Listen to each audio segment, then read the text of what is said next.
Good evening, everyone. We are rapidly coming to a close of our book of Jeremiah. We're now in the second chapter regarding to the destruction of Babylon. The prophecy regarding to the destruction of Babylon takes two very long chapters at the very end of the book of Jeremiah.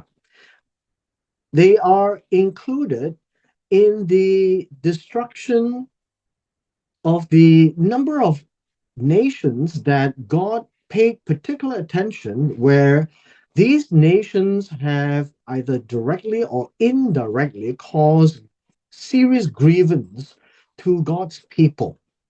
But for the purposes for our study, please bear in mind that at this point in time, when the prophecies are given in chapters 50 and 51 today, where we are covering, that it has not yet taken place. These prophecies are regarding the fall of Babylon and the eventual destruction of Babylon, but given at a time way ahead at the third siege of Jerusalem at the time of Zedekiah. Now, at that point in time, as we have talked about it in chapter 50, you realize that such news concerning the fall of Babylon is totally unheard of because Babylon is the king of the world. They are the most powerful. In fact, God called Nebuchadnezzar my servant in the sense that God used Nebuchadnezzar to execute judgments upon all the nations that were mentioned in chapter 10. Now, we are looking at the final chapter regarding to the destruction of Babylon, which no one at this point in time would believe because it is impossible for Babylon to fall. Now, in this second chapter or the second part of the prophecies is an extremely long chapter, and we will break it into two. We will cover one half today and the second half tomorrow. It begins this way as it continues on from where we left off. Now, in chapter 51, it says, Thus says Jehovah. Remember, these are the prophecies of Jehovah that is spoken to Jeremiah, and Jeremiah is telling this to the nations. And obviously, the nations don't believe this. But this is what God is saying, and only God can say this because God can bring this to pass. It says, Behold, I, God, will raise up against Babylon. And so now we are told in no uncertain terms, it is God and it is against Babylon or Bavel in the Hebrew. Now, against those who dwell in Lev Gamai. Now, Lev Gamai, essentially in some Jewish hermeneutics, uh, it is uh, it is with regards to the Chaldeans, and it is an equivalent of the word Kasim, Kasdim, and this is with regards to the people of the Chaldeans, a destroying wind. Now, I think one of those things that we have to talk about is that as we are reading through the prophetic utterances, much of what is said is in a poetic language. That God is going against Babylon in a destroying wind. Now, this idea of a destroying wind, uh, it I guess you can say it is a destroying, a spirit of destruction. This would be a better way of explaining it. The word wind is ruach. Now, in this case, the translator has chosen an appropriate word to represent ruach, and it needs to tell us and convey this image that there is going to be a wind of destruction that is going to come against Babylon and the inhabitants of the Chaldea. And God continues to express, remember, these are all poetic words, and I will send winnowers to Babylon, uh, and who shall winnow her and empty her land, for in the day of doom they shall be against her all round. Again, a very poetic language. Winnower is the ones that who has actually harvested and is crushed the husk and is trying to scatter the husk. That is the picture. And so I will send winnowers to Babylon, and the winnowers are actually foreigners. This is the word here. I will send strange people, which means that this particular word here, winnowers, is a wrong word. This would be foreigners. So a spirit of destruction that's coming comes in the form of foreigners, meaning people who are not Babylonians, people who are not the Chaldeans. And they will come to winnow her and empty her land, which means that this is the picture of scattering. Winnow comes from a picture where you've got the wind blowing, and then you've got a I guess a container, and as the husk is thrown up, the wind will blow and it will scatter them all over the place. And so this idea of winnow really gives us the idea of scatter. It is the word winnow, but it gives us a picture of scattering all the husk all over the place. And God calls it the day of doom. The day of doom is also called the day of evil, because this word is Ra. Remember what we have always learned, the idea of good and evil lies in the eyes of the beholder. And so the day of doom or the day of evil, as is being said here, is that from the eyes of the Babylonians, it is evil because it will be there as something that is not agreeable and not desirable to them. And it will be all around her. And so you will come to think of it this way, where the time of the destruction of Babylon is a time where Babylon appears to be like one of the weak nations, although she is one of the most powerful nations in the world. Against her, let the archers bend his bow and lift himself up against her in his armor. Do not spare her young men, utterly destroy all her army. Now, this whole idea here is that this is a picture of the foreign troops who is getting ready to attack, and they are not going to let go until everything is destroyed. Verse 4, thus the slain shall fall in the land of the Chaldeans, meaning the Chaldeans, the Babylonians who are in the land, will die. And those thrust through in her streets. This is a picture where when a foreign army comes and kills indiscriminately, people are falling all over the place. Now, in verse 5 comes with a different idea. So let us take a look at verse 5 like this.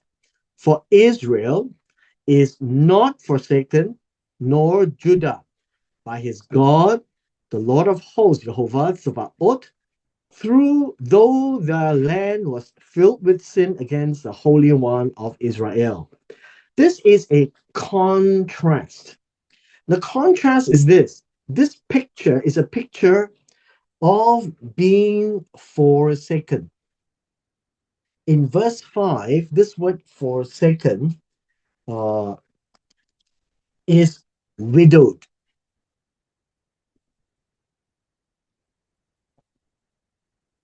The idea of widowed is that Israel will not be without a man. So this is a picture of being forsaken, but the word is really widowed. It means without a man. Now, in those days, when a woman is widowed, a woman needs to be helped because she does not have a husband or a man to defend her in society. In the original context, the word forsaken is not there, but it's given to us in that picture using the word widow.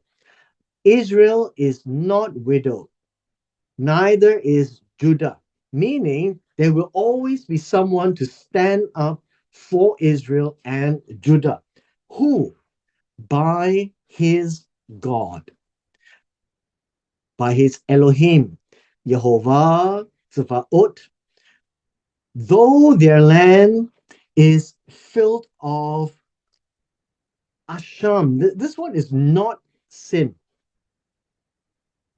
This word is asham. This word, this word really is guilt. They have done so much in their land against the instructions of God, and this is guilt against the Holy One of Israel. The Holy One of Israel is Jehovah. And so their offense is against Jehovah, and that is why they have been in exile. And God uses Babylon to do that. And so verse 5 is current to the time where it is spoken, verses 1 to 4 is future.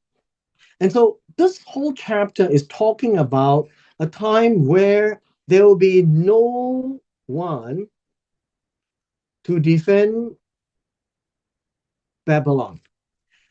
Unlike Israel, unlike Judah, God says that he will not allow Israel nor Judah to be widowed, to be without a man. So Israel and Judah will have God standing by her, although they had been guilty against Jehovah and they are being punished.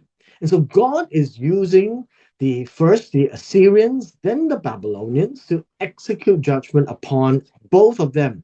Assyria against Israel, Babylon against Judah, and it is justice of God.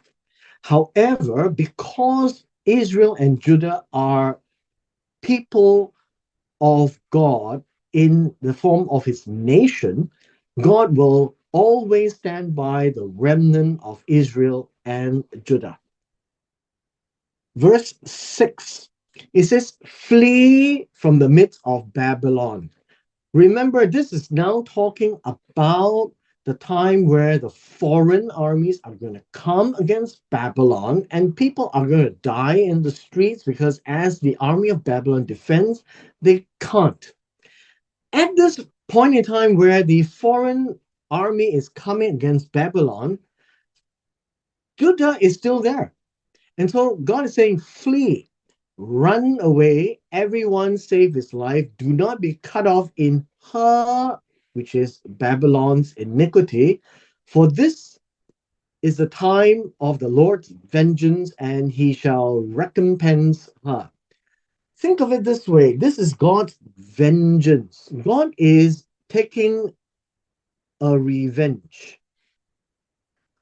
A revenge is a concept where something has happened and uh, something has happened,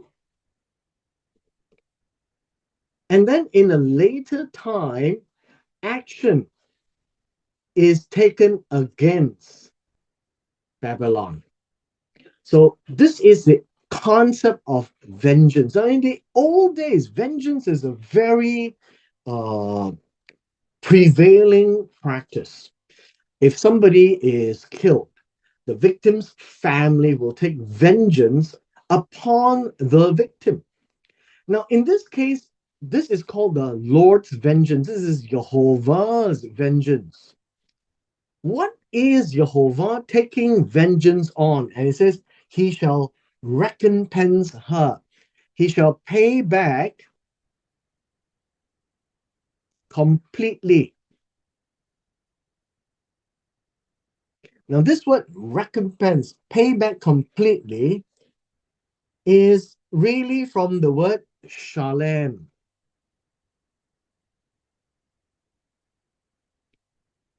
When somebody owes money, for example, the repayment in full is called shalem. And once shalem is performed, then this person who owes money will have shalom. So shalem gives shalom. This is the concept. Peace doesn't come because of what something is said. Peace comes because something is done in completeness. And so this word recompense is really to pay back in full. And so God says, I will pay her, which is Babylon, back in full. And this is in the form of vengeance. Babylon was a golden cup in the Lord's hand. This is an important element. At this point in time, Babylon is the king of the world.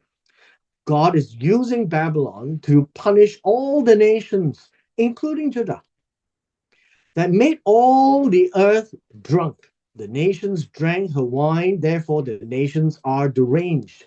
Basically, those who worked with Babylon benefited, those who worked against Babylon, they were all destroyed. But it's seen in this form. When Babylon is strong, it is known to be a golden cup in God's hands, which means this: God is the one who allows Babylon to be so strong as to be the king of the world and to do his bidding to judge all the nations in the prophecies that's been given. However, we are now told that Babylon has suddenly fallen and been destroyed. Wail for her, take balm for her pain, perhaps she may be healed. This whole picture is a contrast. Verse 7 is showing us how strong she is, but we are duly reminded that she is in God's hands as a means to an end. But Babylon will fall and will be destroyed.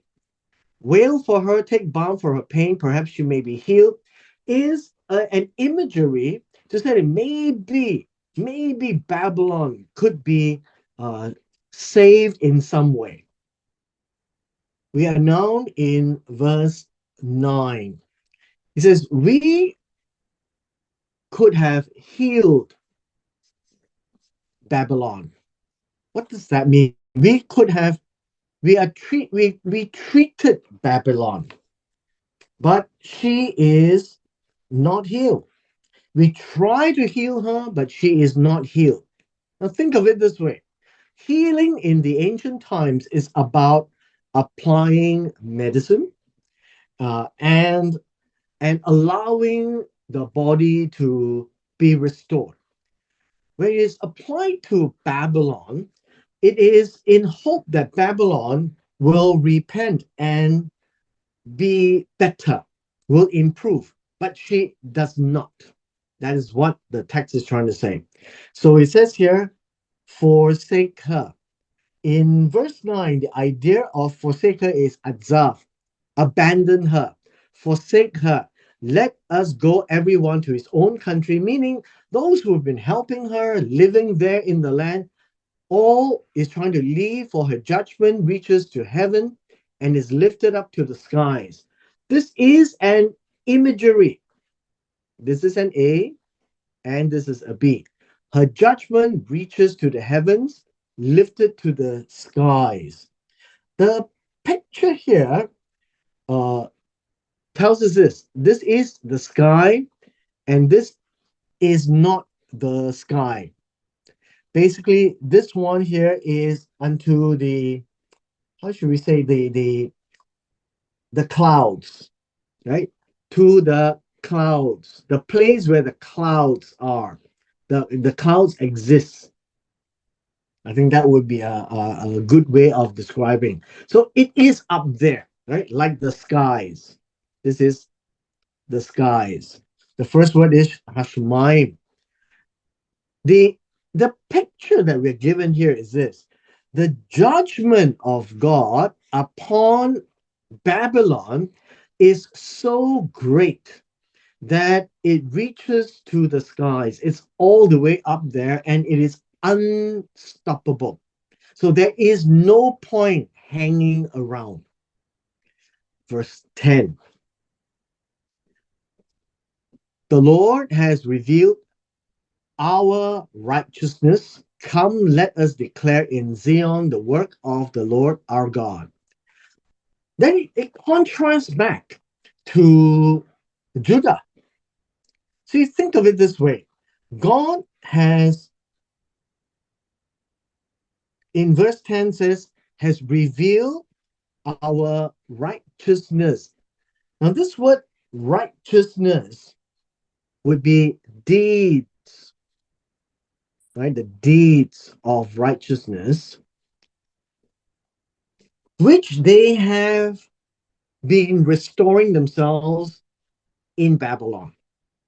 Because they have been faithful to God in Babylon in that 70 years, God is calling that their 70 years of good works, that they have been honoring God and they would be respecting God. The declaration would be, let us declare in Zion, which is back in Jerusalem, the work of the Lord our God. And it's prophetic. The prophecy is when everyone is to forsake her, including Judah, everyone goes back to his own country. They will go back to Jerusalem. So this is a prophecy that the exile will allow them to return to their homeland. This is how the text places it. Verse 11, make the arrows bright, gather the shields, for the Lord has raised up the spirit of the kings of the Medes. For his plan is against Babylon to destroy it, because it is the vengeance of the Lord. And notice this, the vengeance for his temple. Now, this is what we need to remember. What is the thing that God is trying to take vengeance? Vengeance means something has happened against God, and God is going to punish Babylon based on that action. Like a person being killed, the family takes vengeance of the life that was that was taken. So what happened to Babylon? What did they do that God says that he wants to take vengeance? And this is the reason: the vengeance for his temple. Babylon was used to punish Judah. And so take them into exile, both including the kings and the people. But in the course of the destroying of Jerusalem, Babylon went one step further and destroyed the temple. That was not the plan. And because the temple represents the presence of God in Jerusalem, it was not intended to be destroyed, but Nebuchadnezzar in the third siege destroyed it anyways. Now, in the first siege, they would have taken the gold utensils out, but in the third siege, in the zeal to punish Judah, Babylon destroyed the temple. This declaration of the destruction of Babylon is in view of that destruction of the temple, and God calls that the destruction of the Lord. So the destruction of Babylon is seen as God acting against Babylon in time to come. By who? By their neighbors, the Medes. So the next kingdom that will come would be the Medo Persian Empire. So if you have the chance, when you go back and you can read the book of Daniel, chapter 2, and we can see the dream of Nebuchadnezzar of the metallic image, which many people are fascinated by it. The head of gold representing Nebuchadnezzar, Babylon. And then you have the chest and arms of silver.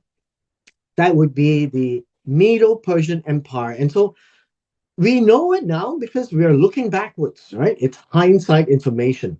But when Jeremiah 51 was being relayed to the nations, it is not hindsight. It is looking forward. So today it's easier for us to study because we are looking at the history. But at that point in time, we now know that the destruction of Babylon is really the vengeance for the destruction of God's temple. And because of that, Babylon will be destroyed. Verse 12, set up the standard on the walls of Babylon, make the guard strong, set up the watchmen, prepare the ambushes, for the Lord has both devised and done what he has spoken against the inhabitants of Babylon. The idea here is that the destruction of Babylon is prophetic. It was given 70 years before. Now, only God can plan this. That is why God is unique and prophecies are unique, because at the time where Jeremiah was uttered to the people, there is no possibility for Babylon to be destroyed. So all these words are given such that now when you look back, we can now tell God has planned this because of the destruction of the temple.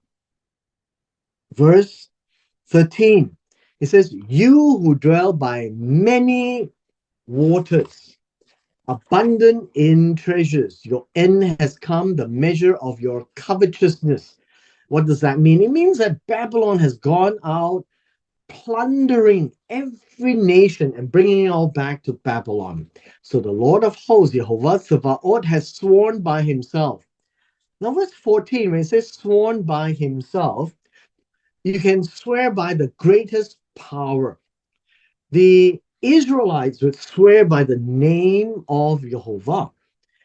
But Jehovah himself has no one greater, so he swears by his own name. The intent of this word, swear, in verse 14, is to be absolutely true, that he will do it. And what will God do is this: surely I will fill you with men as with locusts, and they shall lift up a shout against you. God is swearing that this is going to happen and that Babylon will be overrun with the armies of the foreign neighbors as if they were locusts that came upon Babylon. We now continue in verse 15. Now, in verse 15 to 19, in verse 15 to 19, these are similar words to Jeremiah chapter 10, verses 12 to 16. These words are to demonstrate once again who is God. And so texts like these are important, that they are to ensure that these prophecies is not because of just prophecies, but who gave the prophecies. And it's all about Jehovah. Jehovah himself is the focal point of the prophecy of the destruction of Babylon and all the other nations in the previous chapters. It is about his power, his wisdom, his creative act, stretches out the skies by his understanding. The voice that he has is an incredible sound as of much water coming from the sky. And all of these is found in Jeremiah chapter 10, verses 12 to 16. And I ask you to go back and replay the video concerning Jeremiah chapter 10.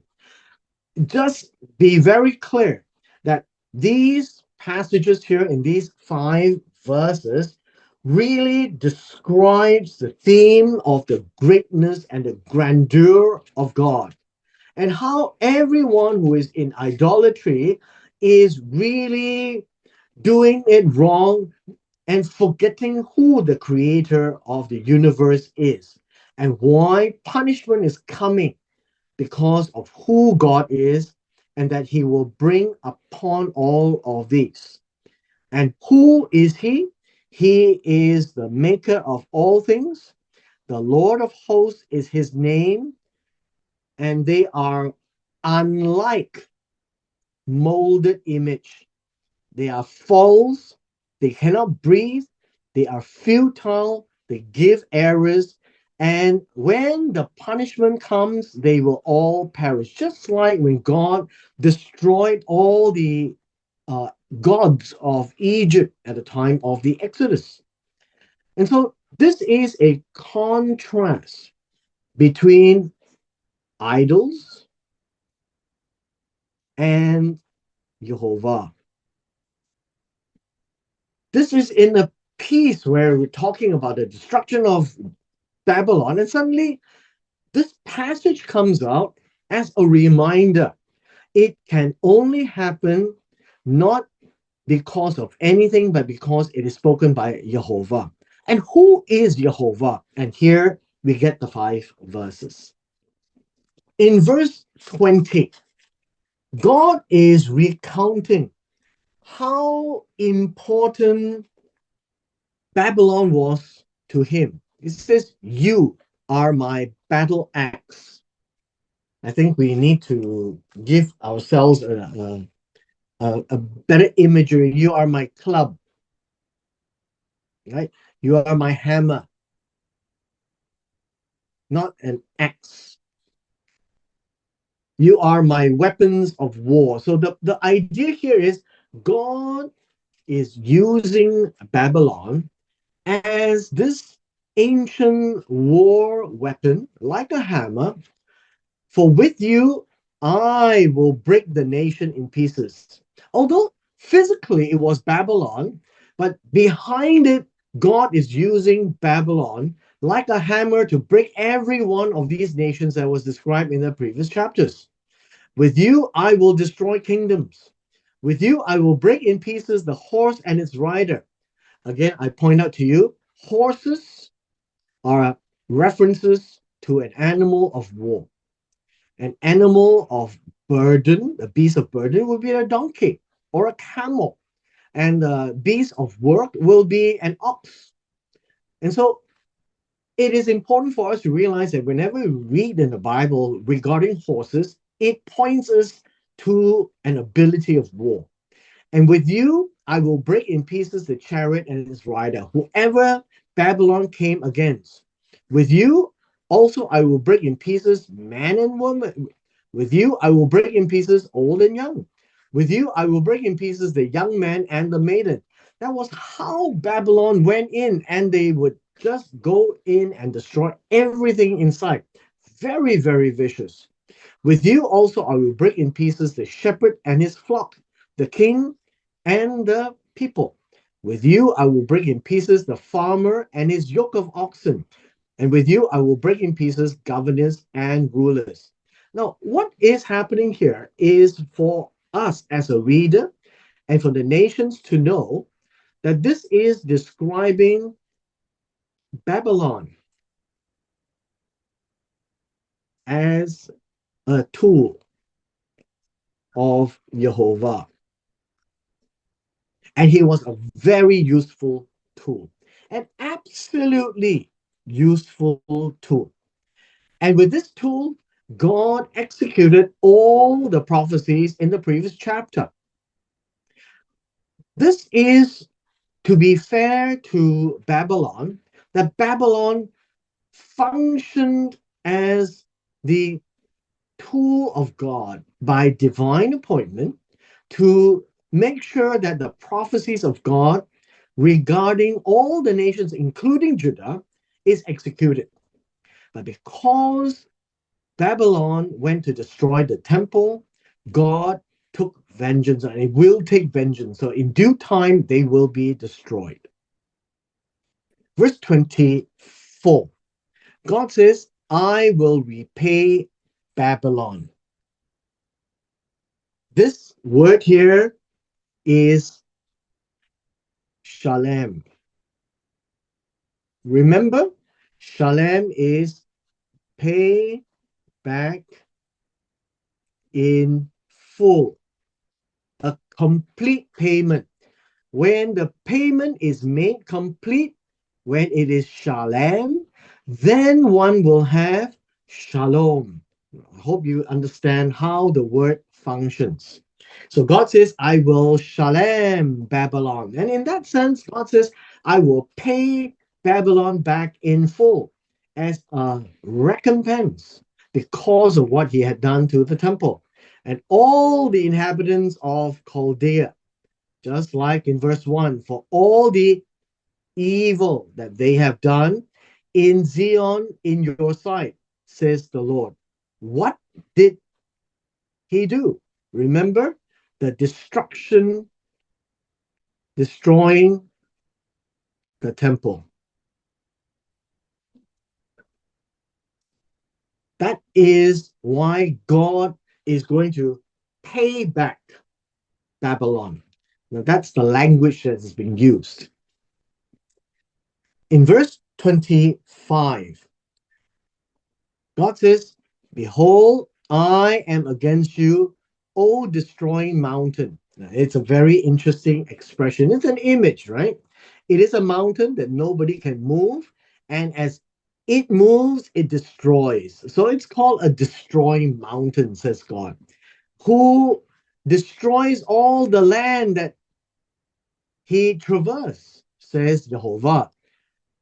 But I will stretch out my hand against you. And this is Babylon,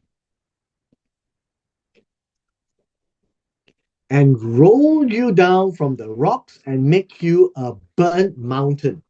Now, a destroying mountain, a burnt mountain. This is a contrast.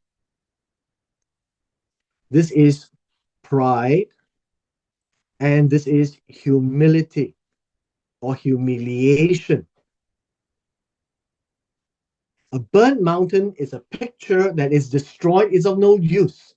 A destroying mountain is when the nation of Babylon was powerful and strong. As it marched through the land, it destroyed everything in its sight. They shall not take from you a stone for a corner. There will not be a cornerstone that can be picked to be rebuilt, nor a stone for a foundation, but you shall be desolate forever. What does this mean? It means that they will not be rebuilt. So a cornerstone is a stone for foundation. This is an A and this is a B. But you shall be desolate forever. Now in verse 26, forever here is the word olam. They will be desolate for a long time. How long? We don't know. But as far as we're told, it will be for a long, long time. Verse 27. Verse 27 says, set up a banner in the land. A banner is a signal, a banner is a flag, right? A flag. Set up a flag in the land, blow the trumpet among the nations, among the goyim. That will be the non-Israel nations. Prepare these goyims against her, Babylon. Call the kingdoms together against her, Babylon. Then we have this list here in verse 27. There's a whole host of people. And so 27 says Ararat, uh, Ararat, Mini, Ashkenaz, appoint a general against her, Babylon, cause the horses to come up like bristling locusts, so many that in this case, you can just imagine when the uh, the Assyrians, Sennacherib came against um, Hezekiah at his time, 185,000 army. That's like a locust. Now, this would be an expression made to Babylon, because Babylon was the king of the nations, the destroying mountain, as God described. Now, the tables are turned against Babylon, where the opposing forces are seen as locusts. It says, prepare against her the nations. Who? With the kings of the Medes. So when the Medes came, there were other nations that joined the Medes to fight against Babylon, its governors and all its rulers, all the land of his dominions against her. This is Babylon, and the land will tremble and sorrow for every purpose. This would be every plan. I think that would be a way to look at this. Every plan, every thought, every plan, every thought that God has against Babylon shall be performed against her, to make the land of Babylon a desolation without inhabitant. That is what it means by being desolate for olam, right? For a long time. We will cover three more verses and we will take a break. Here in verse 30, the mighty men of Babylon has ceased fighting, which we have seen. They have remained in their strongholds. Their might has failed. They have become like women. And so, as we had said just now, the mighty men of Babylon has become women. And it's not a derogatory idea. It is merely to say women doesn't have a role in warfare. And so the mighty men has been diminished to a role where they are incapacitated. They have burned her dwelling places, which is Babylon. The bars of her gate are broken. Her bars are broken. This is one runner will run to meet another runner, and one messenger to meet another messenger. Now, this is a very peculiar passage. This is an A and a B. What happens if you've got a city and the armies come, right? The foreign army. They come against this, and they would send a messenger to the next town to keep everyone updated as to what's happening. And these are the messengers or runners to keep the other cities abreast of what's happening, and is it falling? Are they able to stand? Now that's the picture. And it says here to show the king of Babylon that his city is taken on all sides. So that he knows that at the end of the day, Babylon, as we know it, will know that each of these cities around him has fallen. That is what it means. We take a look at the final passage.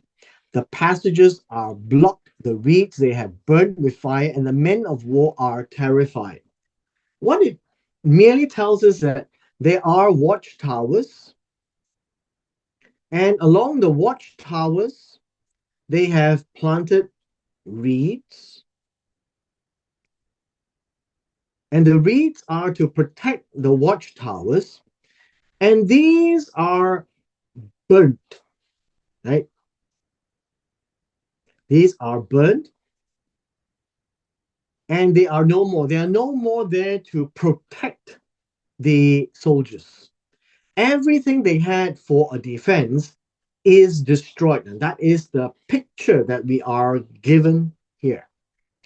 And so you find that chapter 51 is a very extended description in poetic language to show us how God is going to take Babylon piece by piece and destroy her, although she has been extremely useful to God.